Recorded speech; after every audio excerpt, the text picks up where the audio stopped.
जैव विविधता पर सम्मेलन, convention of biological diversity, CVD। Hello guys, नमस्कार, वेलकम बैक। स्वागत है आपका जीएस यूट्यूब चैनल पे। करंट अफेयर का ये टॉपिक है जो कि बेहद महत्वपूर्ण है आने वाले सभी एग्जाम के लिए। BPSC, NTPC railway, Bihar SI, Bihar SSC, any other one day exam आपका जिसमें करंट अफेयर से रिलेटेड टॉपिक आते हैं, तो देखिए उसका क्या है पृष्ठभूमि और किस तरह के क्वेश्चन आपके एग्जाम में आएंगे। तो ये रहा आपका जैव विविधता पर जो सम्मेलन हुआ है, ये कहाँ पर क्या हुआ है, इसका देखिए बैकग्राउंड।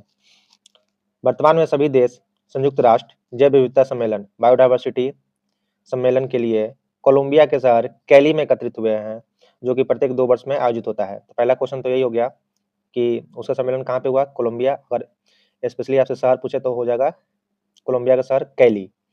तो एक क्वेश्चन तो यहाँ से कंप्लीट कि संयुक्त राष्ट्र का जैव विविधता सम्मेलन कहाँ पे हुआ, कोलंबिया के शहर कैली में। इसका बैकग्राउंड देखिए।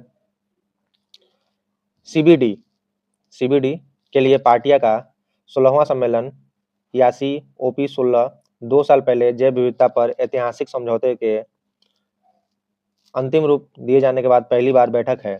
यह समझौता कुनमिंग मॉन्ट्रियल वैश्विक जैव विविधता रूपरेखा जो 2022 में मॉन्ट्रियल में COP 15 में संपन्न हुई थी। 2030 तक सामूहिक रूप से प्राप्त किए जाने वाले 4 गोल और 23 लक्ष्य जो आपका SDG गोल है, ठीक है ना, सस्टेनेबल डेवलपमेंट गोल, 23 लक्ष्य को निर्धारित किया गया है। ठीक है, इसका इंपॉर्टेंट पॉइंट देखिए कि जैव विविधता पर सम्मेलन CBD एक अंतर्राष्ट्रीय कानूनी रूप से बाध्यकारी संधि है। ठीक है ना, ये जो है कंपल्सरी है, कानूनी रूप से बाध्यकारी संधि है, जिसका उद्देश्य जैव विविधता पर संरक्षण, इसके घटकों को सतत उपयोग और आनुवांशिक संसाधनों का उपयोग से उत्पन्न लाभों द्वारा उचित और न्याय संगत बंटवारा करना है।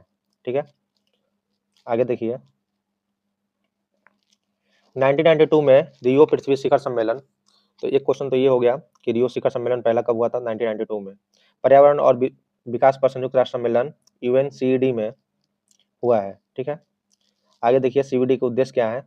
ये जो आपका सम्मेलन है, जैव विविधता सम्मेलन, कन्वेंशन ऑन बायोलॉजिकल डाइवर्सिटी पर पारिस्थितिकी तंत्र जो आपका है, इकोलॉजिकल सिस्टम, प्रजातियां जितने भी है, आनुवांशिक विविधता की सुरक्षा। आगे है सतत उपयोग, यह सुनिश्चित करना कि प्राकृतिक संसाधनों का जो उपयोग है, जो आपका नेचुरल रिसोर्स है, उसका उपयोग इस तरह से किया जाए कि वे समाप्त ना हो तथा भावी पीढ़ियां को अपनी आवश्यकताओं की पूर्ति करने का अवसर मिले। तो सतत उपयोग का ये आपका बेसिक डिफिनेशन है सस्टेनेबल डेवलपमेंट का। आगे देखिए, निष्पक्ष एवं न्यायसंगत बंटवारा, यह सुनिश्चित करना कि आनुवंशिक संसाधनों का उपयोग होने वाले लाभों को विशेष रूप से विकासशील देशों में समान रूप से साझा किया जाए, डिस्ट्रीब्यूशन जो हो उसका इक्वल हो। CBD के अंतर्गत जो मुख्य प्रोटोकॉल है, ये एग्जाम के लिए इंपॉर्टेंट, ये देखिए। जल सुरक्षा पर कार्टोजेना प्रोटोकॉल 2000 में आया है। क्वेश्चन आपसे सीधा सीधी पूछ सकता है कार्टोजेना प्रोटोकॉल का संबंध किस क्षेत्र से है, तो ये आपका हो जाएगा CBD से संबंधित, और कब हुआ था, 2000 में। जैव प्रौद्योगिकी से उत्पन्न जो आपका है, जैव प्रौद्योगिकी से उत्पन्न जीवित संशोधित जीवों के सुरक्षित हस्तांतरण, हैंडलिंग और उपयोग पर ध्यान केंद्रित कराता है। इसका उद्देश्य LMOs द्वारा उत्पन्न संभावित खतरों से जैव विविधता पर रक्षा करना, विशेष रूप से उनसे जो राष्ट्रीय सीमाओं को पार करते हैं। आगे देखिए, जैव सुरक्षा क्लियरिंग हाउस सूचना आदान प्रदान करने के लिए मंच है। नागोया प्रोटोकॉल, ये क्वेश्चन भी एग्जाम के लिए इंपॉर्टेंट है, 2010। ठीक है, फिर कार्टोजेना प्रोटोकॉल 2000 में हो गया, रियो सम्मेलन 1992 में हो गया। ठीक है,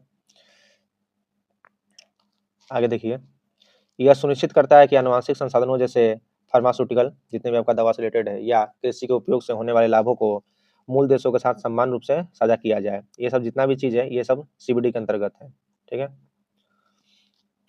भारत CBD का एक पक्षकार है और विभिन्न राष्ट्रीय पहलों के माध्यम से इसके उद्देश्य और क्रियान्वित करने के लिए प्रतिबद्ध है।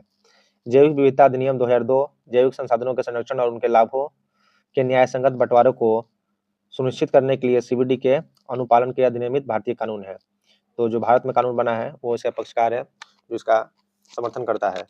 राष्ट्रीय जैव विविधता प्राधिकरण जो है NBA जो है राष्ट्रीय जैव विविधता प्राधिकरण, जैविक संसाधनों तक पहुंच को विनियमित करने और लाभों को साझा करने के लिए स्थापित किया गया है। भारत इसका पक्षकार है। और इसमें इंपॉर्टेंट पॉइंट आप देखिए, नागोया प्रोटोकॉल 2010। ठीक है, आपका उसका संबंध भी देखना है किससे है। फिर कार्टोजेना प्रोटोकॉल 2000। ठीक है, रियो सम्मेलन 1992 में।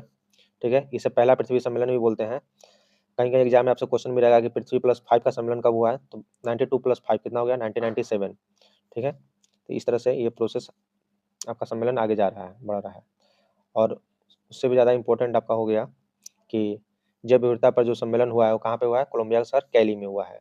तो इसी के साथ इन्फॉर्मेटिव वीडियो के लिए देखते रहें जीएस स्पिरिट। मिलते हैं अगले वीडियो में। बहुत-बहुत धन्यवाद। Thank you for watching.